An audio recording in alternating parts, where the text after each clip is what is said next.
మేడిగడ్డ చిన్న సమస్యే, కాంగ్రెస్ భూతత్వంతో పెట్టి చూస్తున్నది. రాజకీయంగా పగ ఉంటే మాపై తీర్చుకోండి, రైతులకు అన్యాయం చేస్తే ఊరుకోము. చలో Medigadda. BRS working president KTR. 86 పిల్లల్లో దెబ్బతిన్నవి 3 మాత్రమే. రిపేర్ చేయించేందుకు ఇబ్బందులేంటి? కాంగ్రెస్ పాలనలో ప్రాజెక్టులు కొట్టుకుపోయలేదా? తర్వాత మరమ్మతులు చేయలేదా?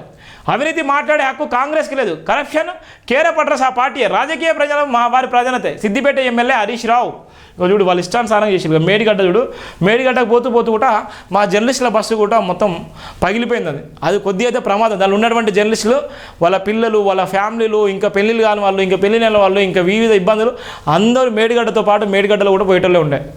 ఎంత ప్రమాదకరం అంటే బస్సు మొత్తం టోటల్గా బస్సులో ఉన్నటువంటి టైర్ మొత్తం పగిలిపోయింది. అది ఎంత ఘోరం అంటే అంత ఘోరం. చూడు పాపాల పుట్ట ఏ విధంగా ఉందో. పాపాలు చేసినటువంటి వ్యక్తులు ఏదో ఒక రోజు పాపాలలో పోవాల్సిందే. తప్పు చేసిన వాడు, అబద్ధాలు ఆడేవాడు ఏదో ఒక రోజు శిక్ష తప్పదు. ఎన్ని రోజులు నాటకం ఆడినా, ఎన్ని రోజులు కప్పిపుచ్చుకున్నా ఏదో ఒక రోజు బట్ట బయలు కావాల్సిందే. ఇవాళ అదే నేపథ్యంలో ఇవాళ మేడిగడ్డకు పోయేటువంటి కేటీఆర్ చూడు ఏ విధంగా ఉన్నారో. ఇవాళ ఎందుకోసం పోయిన మేడిగడ్డకు? నువ్వే కట్టింది కదా, ఇది పగిలింది, ఇది నీ అబద్ధం కదా, ఇది కాంగ్రెస్ వాళ్ళు వచ్చి పగలగొట్టిలా, ఇది కాంగ్రెస్ వాళ్ళు వచ్చి గడ్డపరతో పొడిచిల్లా, గడ్డపరతో రంధ్రం చేసిల్లా, గడ్డపరతో లేకపోతే పుక్లింగ్తో వెడల్పు చేసిల్లా. ఇంకో చూడు కాక చూస్తున్నాడు ఇక్కడ ఎంత ఘోరం. 86 పిల్లల్లో దెబ్బతిన్నవి 3 మాత్రమే. 86 పిల్లలు ఉంటే దానిలో 3 మాత్రమే దెబ్బతిన్నాడు. ఒక్కటి దెబ్బతిన్న ఇబ్బంది కదా. ఇప్పుడు మన బాడీలో ఏ ఒక్క పార్ట్ ఇబ్బంది అయినా కూడా మన శరీరం సహకరించేది కదా. మరి ఇక్కడ ఉన్నటువంటి 86 పిల్లల్లో 3 పిల్లలు పోతే 3 పోయినాయి కదా అంటున్నాడు కేటీఆర్. చూడు ఎంత ఘోరము.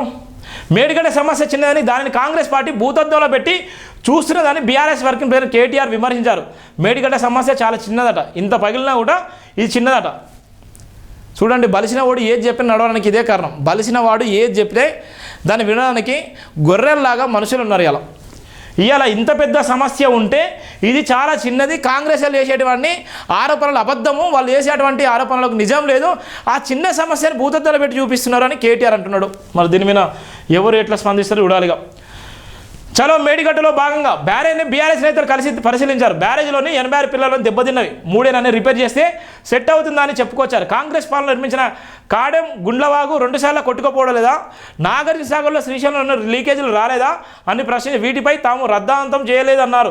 చిన్న సమస్యను పెద్దదిగా చూపి కాళేశ్వరం ప్రాజెక్టు పనికిరాదని, దీనివల్ల ₹1,00,000 కోట్లు కొట్టుకుపోయా అని దుష్ప్రచారం చేయడం సరికాదన్నారు. కాళేశ్వరంపై కాంగ్రెస్ విషయ ప్రచారం బీఆర్ఎస్ వాస్తవాలు అనే పుస్తకాన్ని ఆవిష్కరించిన నేపథ్యం కూడా ఉంది.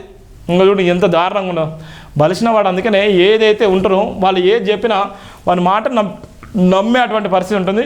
ఇలా ఒక్క పిల్లలు కుంగితే ఇంత రాదంతమా? కేసీఆర్ మేడకు మేడిగడ్డ ఉచ్చు. కేంద్ర నిపుణుల ద్వారా సీఎం రేవంత్ రెడ్డి చక్రవ్యూహం. కేంద్ర జలశక్తి అధికారులతో చర్చలు. ఈ వారమే 6 సభ్యులతో రంగంలోకి ఎన్డీఎస్ఏ.